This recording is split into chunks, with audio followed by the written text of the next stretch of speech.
Nous sommes lundi 30 décembre 2019. Bonsoir à tous et bienvenue dans cette édition du Journal des Régions. 12e édition du Noël des enfants organisée par la Société Mapolo Sall. La structure a fait don de vivres et de fonds pour la fête à l'orphelinat du Saint-Enfant de Jésus d'Abomey. Elle a également offert une soirée récréative aux pensionnaires du dit centre en même temps qu'aux enfants issus des familles démunies de la commune d'Abomey. Voici le reportage de Giscard Akpovi et de Aziz Alagbe. À cœur joie, les pensionnaires de l'orphelinat Saint-Enfant Jésus d'Abomey accueillent la délégation de la société Mapolo Sall. Ils reçoivent de l'heureux donateur vivres et enveloppes financières. De quoi passer une joyeuse période de fête. C'est avec une très grande joie que nous, enfants orphelins et en situation difficile de l'orphelinat Saint-Enfant Jésus d'Abomey, avons reçu ces cadeaux qui nous ont permis de se vêtir et de s'épanouir en cette occasion de la Noël. Que ce sincère message de remerciement vous dise combien nous sommes tous reconnaissants et combien vous avez su remplacer le Père Noël dans nos cœurs. Vraiment, ça a été une surprise. C'est ça, la surprise de Noël. Vous avez enfanté Jésus. Jésus aussi vous comblera de toutes les grâces, de tous les dons.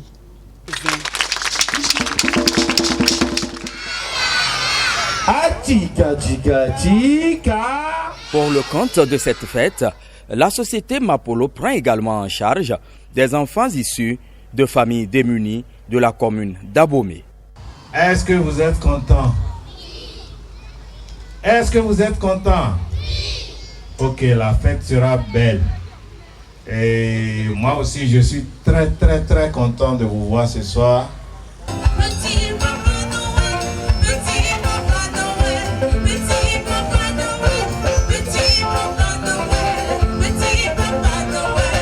Cette opération s'inscrit dans la politique sociale de la société et ça permet surtout à ces enfants, ceux dont les parents n'ont pas beaucoup de moyens, ça leur permet de vivre ce que nous appelons depuis un certain moment le mythe de la Noël.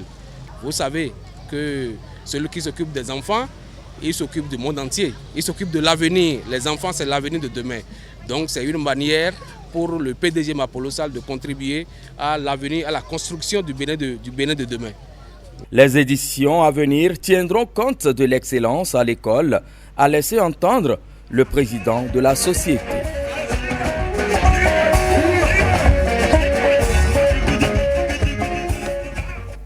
Microcrédit aux populations de la commune de Boïcon, la fondation Luc Setondia Tropo fait cette tradition pendant 6 années consécutives. Elle participe à l'appui financier des activités des femmes, des artisans, des conducteurs de taxi moto. La cérémonie officielle de chèque aux bénéficiaires s'est déroulée à l'école urbaine centre de la ville. Voici le compte rendu.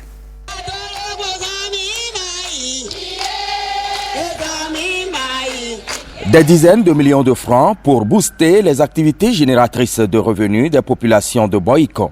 La fondation Luc Setondia Tropo, LSA, vise à compenser le déséquilibre socio-économique par l'autonomisation de la femme. Et nous sommes heureux de constater quand même que ces femmes sont assez conscientes, les émigrants aussi.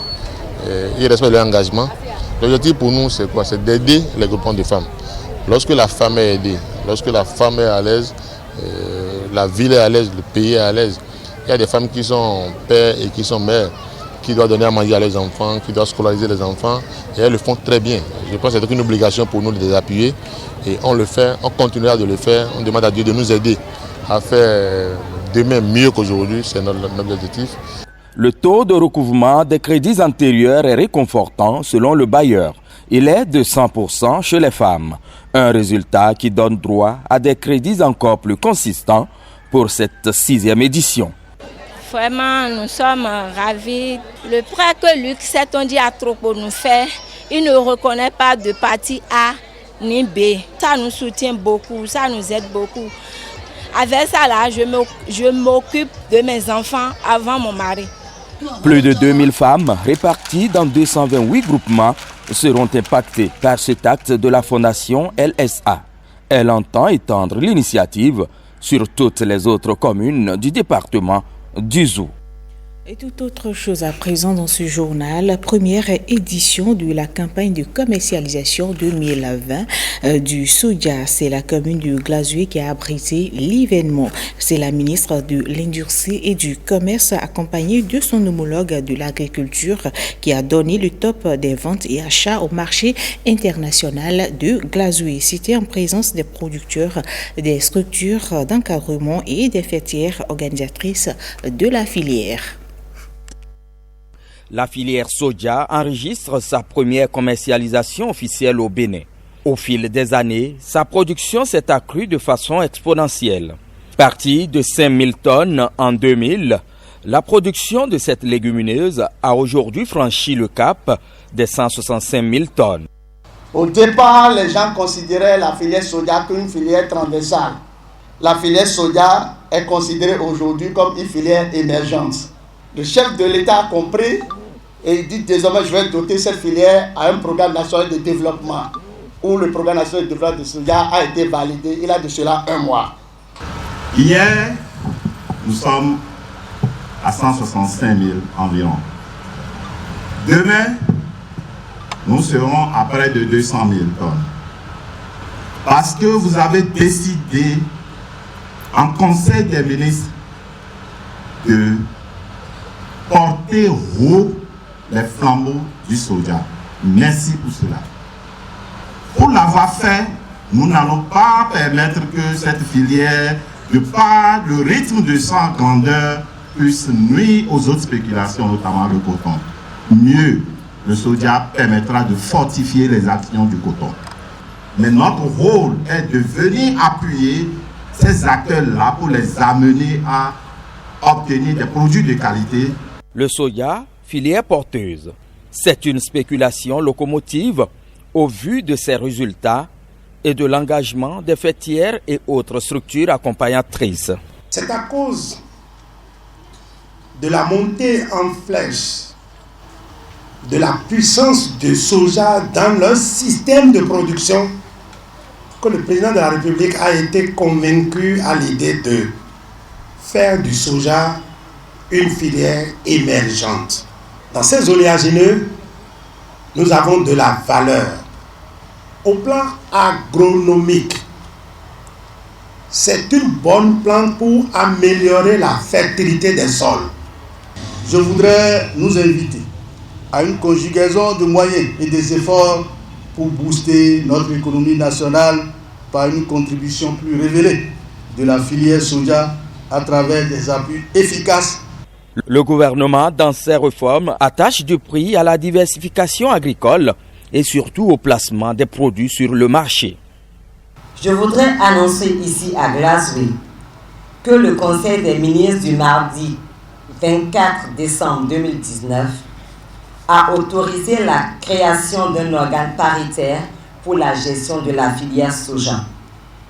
Mon département ministériel et celui en charge de l'agriculture prendront toutes les dispositions pour exécuter cette instruction afin d'atteindre l'objectif d'une filière mieux organisée et rentable pour nos populations. Au terme des travaux de la commission, les acteurs ont proposé un prix plancher que le gouvernement a entériné.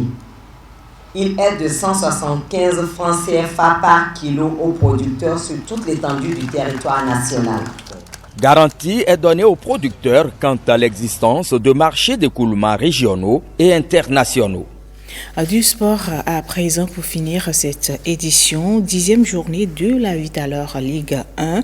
Dynamo, Unacob et Real Sport du Parakou se neutralisent. Un nul qui n'avantage pas les deux équipes au classement. Dans une rencontre des promus, le duel entre Dynamo Unacob de Parakou et Real Sport de la même ville a accouché d'une souris. Durant les 90 minutes, les 22 acteurs, comme lors de leur dernier match en Ligue 2, la saison écoulée, gratifient d'un match nul et vierge au public. On ne se connaissait pas aujourd'hui, parce que c'est les deux équipes de même localité. Bon, disons c'est des frères. On a essayé de faire ce qu'on peut pour pouvoir remporter le match. Bon, c'est la chance qui nous a manqué. On va essayer encore de travailler pour les autres matchs, pour pouvoir avoir les 3 points. On va encore continuer l'effort. En face, à défaut de gagner les 3 points, il faut se contenter du minimum, surtout quand on sort d'une défaite la journée précédente. J'ai juste bouché les trous, j'ai possédé le ballon pour pouvoir faire trouver des failles. L'adversaire n'a pas voulu jouer. Je me suis contenté au fait du seul point parce que quand on perd comme on a perdu la semaine écoulée, il faut être prudent. Je crois que les garçons ont été très prudents, bien qu'on ait eu la baguette en main pour pouvoir aller chercher le gain de la partie. Les meilleures occasions, vous avez vu que nous les avons eues. On n'a pas pu concrétiser. Moi, je m'en tiens qu'à ce seul point. On va tourner la page et nous concentrer sur ce qui arrive. Et ce qui arrive pour Real Sport de Parakou ce samedi 28, c'est la réception de l'AS Tonnerre de Boycon. Dynamo Unacob, de son côté, est en déplacement pour jouer la jeunesse athlétique de Cotonou. Et en attendant, ce sera tout pour cette édition. Merci à vous de nous avoir suivis. Retrouvez tout à l'heure Koudous Abdoulaye pour la grande édition du journal de 20h.